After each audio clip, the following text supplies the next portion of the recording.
దేవుని పరిశుద్ధ గణనామానికి మహిమ కలుగును గాక. హల్లెలూయా. క్రీస్తునందు ప్రియులారా, దేవుడు తన మహాకృపను బట్టి 2025 సంవత్సరం చివరి దినాన అద్భుతంగా ఆయన నడిపిస్తూ వచ్చాడు. 2025 సంవత్సరం జనవరి 1వ తారీఖు నుండి 2025 డిసెంబర్ 31వ తారీఖు ఈరోజు ఈ సంవత్సరంలో చివరి దినం. ఈ సంవత్సర కాలం అంతా కూడా దేవుడు అద్భుతంగా మనం నడిపించాడు. ఎంత గొప్ప ఆధిక్యత మనకి ఇచ్చాడు. మరొక దినము వ్యవధిలో నూతన సంవత్సరంలోకి వెళ్ళబోతున్నాం. మరి క్రీస్తు అందును బట్టి దేవునికి సమస్త ఘనత, మహిమ, ప్రభావాలు ఆయన నామముకు మాత్రమే చెల్లును గాక.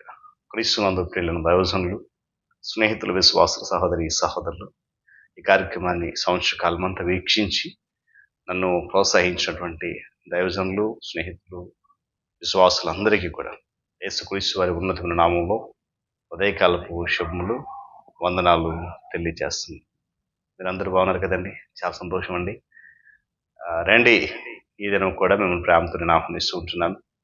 అనుదిన అభివృద్ధి ఉదయకాలపు ధ్యానాలటువంటి ఈ ఆధ్యాత్మిక కార్యక్రమంలో అప్పటి పాల్గొస్తలే వాక్యాన్ని ధ్యానించి దైవ దీవెనలు పొందండి. బైబుల్స్ దగ్గరలోనే తెరచి చూడండి, లేని పక్షాలు చదివే మాట విని గ్రహించి వాక్య ధ్యానంలో పాల్గొస్తుందండి. నేటి దిన ధ్యానవాక్యంగా 103వ సంకీర్తన 2వ చరణం నుండి ఒక మాటను జ్ఞాపకం చేస్తాను. ఆయన చేసిన ఉపకారములలో దేనిని మరువకము. దేవుడి మాటను మనకు దీవించును గాక. ప్రార్థన. మహోన్నతుడ, మీకు వందనాలు. ఆత్మతో సత్యముతో నేను ఆరాధించడానికి మమ్మల్ని నడిపిస్తూ బలపరిచారు, మీకు వందనాలు. 2025 సంవత్సరం ఈ చివరి దినమున ఉన్నతంగా నువ్వు నడిపిస్తావు, నీకు వందనాలు. ఈ కార్యక్రమాన్ని అత్యంత ఆధ్యాత్మికంగా అనేకులకు ఆత్మీయంగా బలపరచడానికి నడిపించు. నిశ్చితమైంది ఈ దినం కూడా అటు రీతిలో నడిపించి బలపరిచి నూతన సంవత్సరంలో నడిపించండి, బలపరచండి. మీ తోడు కాపుదల దయచేయండి. యేసు నామముని ప్రార్థన అనుకున్నాను తండ్రి, ఆమేన్. చాలా సంతోషం పడలేదా? మరొకసారి మీ అందరికీ స్వాగతాన్ని తెలియజేస్తున్నాను. చదవని మాట మనందరూ తెలుసు కదా. భక్తుడు, దేవుని హృదయానుసారుడుగా పిలువబడినటువంటి కీర్తనాకారుడు దావీదు పలికినటువంటి మాట. ఎవరితో పలికాడంటే తన ప్రాణంతో చెప్తున్నాడు, నా ప్రాణమా యెహోవాను సన్నతించుము, ఆయన చేసిన ఉపకారం దేనిని మరొక. ఈరోజు పిల్లల సంవత్సరంలో చివరి దినం.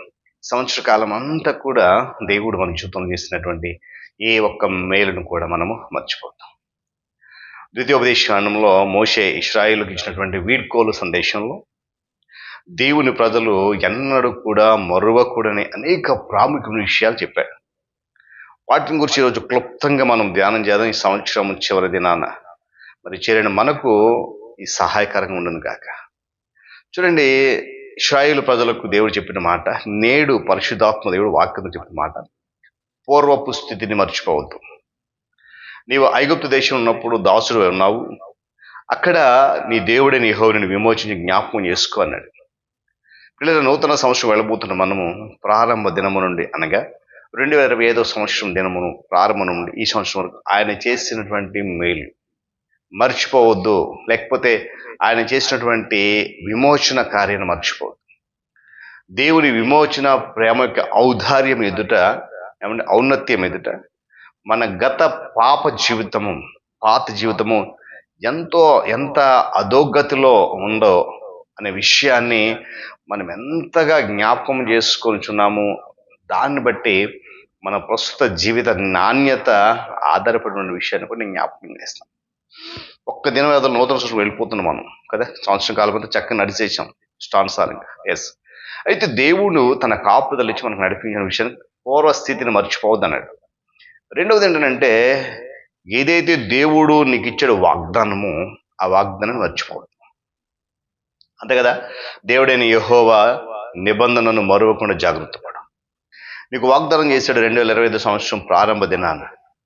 ఈరోజు ఒకవేళ నువ్వు మర్చిపోయావేమో, దాన్ని మర్చిపోవద్దు. మరొక సంవత్సరం వెళ్ళిపోతున్నావు, కానీ దాన్ని మర్చిపోవద్దు. అనుదిన ధ్యానములో లేదా ప్రత్యేక సమయాల్లో నువ్వు పొందుకున్నటువంటి లేక మనందరం అనుభవించినటువంటి వాగ్దానాలను శ్రద్ధగా స్వతంత్రించుకోవాలి. వాటిని మాత్రం ఇప్పుడు కూడా మర్చిపోడు. పాత సంవత్సరం అయిపోయింది కదా, ఆ సంవత్సరంతో దేవుడు ఆ వాగ్దానం నెరవేర్చాడు కాబట్టి ఇక దానిని మర్చిపోదాం అనే ఆలోచన దయచేసి రానివ్వదనే విషయాన్ని మనం చేస్తున్నాను. ఈ సంవత్సర కాలం అంతట్లో దేవుడు నీకు ఏదైతే నేర్పించాడో, నువ్వేదైతే దేవుని దగ్గర నేర్చుకున్నావో దాన్ని మర్చిపోవద్దనే విషయాన్ని కూడా ఈరోజు జ్ఞాపకం చేస్తాను.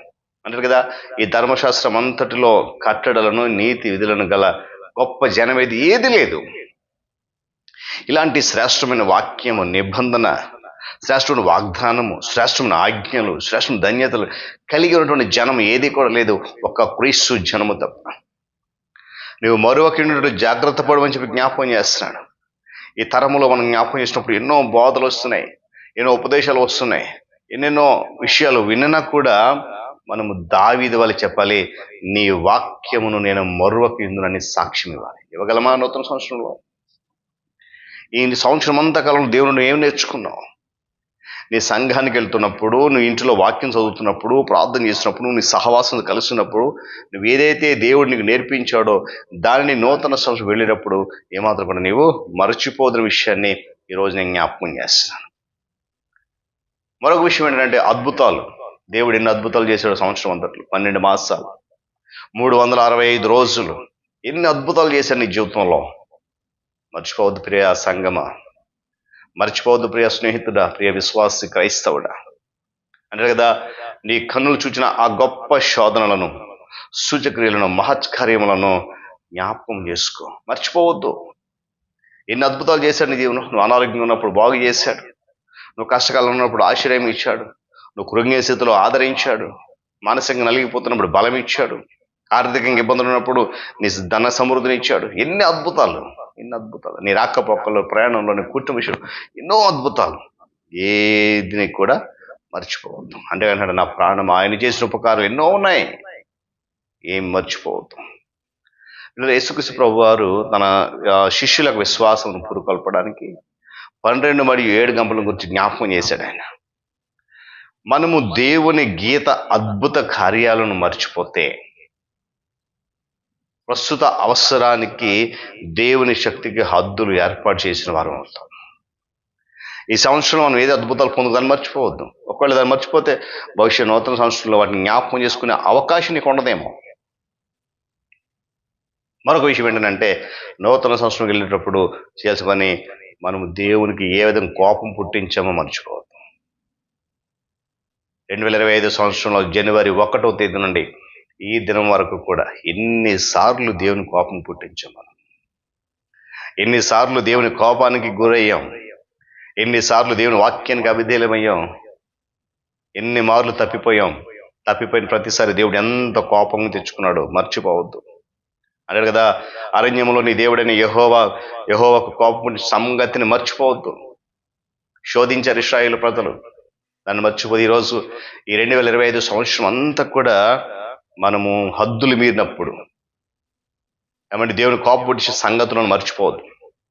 హోరేబు, తబేరా మరియు కిబ్రోతు దగ్గర జరిగిన సంఘటనలను తిరిగి చేయకుండా ఉన్నట్లు వాటిని జ్ఞాపకం చేసుకోమని దేవుడు కోరుతున్నాడు. పాత సంవత్సరం, ఈ సంవత్సరం అంతట్లో నువ్వు ఏదైతే దేవుని వ్యతిరేక కార్యక్రమాలు చేసావో, ఏదైతే పాపపు అడుగులు వేసావో, ఏదైతే పాపపు తలంపులు వచ్చావో అన్నింటిని కూడా జ్ఞాపకం చేసుకుని మరలా దాన్ని చేయకుండా ఉండాలని చెప్పి దేవుని యొక్క కోరిక.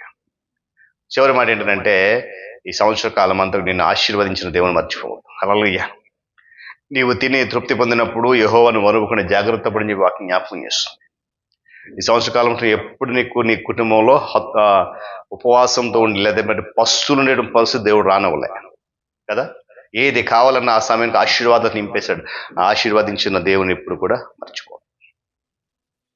దేవుని ఆశీర్వాదాలు విగ్రహాలకు చేసుకోవద్దండి. ఈ నూతన సంవత్సరంలో పరలోకంలో సూర్యకాంతి, చంద్రకాంతి లేదా ప్రభాతి కాంతి అనునవి లేవు. దేవుని గొర్రెపిల్ల ఎక్కడ సమస్తమై ఉన్నాడు, ఆయనే వెలుగుగా ఉన్నాడు. మనం ఎల్లప్పుడూ అన్ని విషయాలలో దేవుని జ్ఞాపకం చేసుకున్నట్లా ఈ భూమిపైన పరలోకం మనం కలిగి ఉన్నాం. కనుక ఉదయకాల సమయంలో నా ప్రియులారా, ఈ సంవత్సరం దేవుని అంతట్లో దేవుడు మన జీవితంలో చేసినటువంటి ఆశీర్వాదాలు, ఆయన ఇచ్చిన కృప కాపులు ఎప్పటికీ కూడా మర్చిపోకుండా జ్ఞాపకం చేసుకుంటూ కృతజ్ఞతతో నూతన సంవత్సరానికి వెళ్దాం. అట్టి దిశగా పరిశుద్ధాత్మ దేవుడు మనం నడిపించినగా. తలలోంచి కన్ను మూసుకుని ప్రార్థన చేద్దాం. ప్రేమగల మా తండ్రి, మీకు వందనాలు. సంవత్సర కాలం అంతా కూడా నీ రెక్కల చెట్టు దాచావు. ఇదిగో నాయన, మీరు చేసిన అద్భుతాలు, మీరు చూపిన కృప, మీరు చేసిన మేలులు, మీరు ఇచ్చిన ఆశీర్వాదం, మీరు ఇచ్చిన దీవెన, మేము నీకు కోపం పుట్టిన సంగతులు ఇవన్నీ కూడా మేము జ్ఞాపకం చేసుకొని మరలా అట్టి రీతిలో నీకు కోపం పుట్టించకుండా నేను నీకు సంతోషాన్ని కలిగించే జీవితం దయచేయండి. నేను మీరు చేసిన మేళలు, ఇచ్చిన ఆశీర్వాదం, కృప, కాపుదలు అన్నిటిని జ్ఞాపకం చేసిన కృతజ్ఞతతో నూతన సంస్కృతి నాటి భాగ్యం దయచేయండి. మరొకసారి నాయన ఈ కార్యక్రమం ద్వారా అనేక మంది బిడ్డలను మీరు ఆశీర్వదించి నడిపించారు. నీ చిత్తం అయితే రానున్న నూతన సంవత్సరం కూడా నడిపించి బలపరచండి. ఘనత మహిమ మీరు పొందండి. యేసయ్య ఉన్నతమైన నామమున నడుపుతున్నాం తండ్రి. ఆమేన్. త్రియేక దేవుని దీవెన, ఆయన సన్నిధి, కాపుదల సదాకాలం మనందరికీ తోడండి. నూతన సంవత్సరానికి ఆశీర్వాదకరంగా నడిపించును గాక. ఆమేన్. అందరికి వదనాలండి. మరొకసారి ఈ సంవత్సర కాలం అంతా కూడా ఈ ఆధ్యాత్మిక కార్యక్రమం ద్వారా అనుదిన అభివృద్ధి అనే కార్యక్రమం పాల్గొని నన్ను ప్రోత్సహించారు, ప్రార్థించారు. మరి దేవుని అద్భుతాలు పొందుకున్నారు. మరి రానున్న నూతన సంవత్సరం కూడా ఇదే రీతిగా ఈ కార్యక్రమం ద్వారా మీరు ఆత్మీయ మేలు పొందాలని, నా కొరకు, నా పరిచయ కొరకు ప్రార్థించాలని మనం చేస్తూ ఒకసారి మీ అందరికీ ప్రభునామములో హృదయపూర్వకమైనటువంటి వందనాలు తెలియజేస్తున్నాను. దేవుడు మిమ్మల్ని, మీ కుటుంబాలను దీవించి నూతన సంవత్సరం నడిపించును గాక.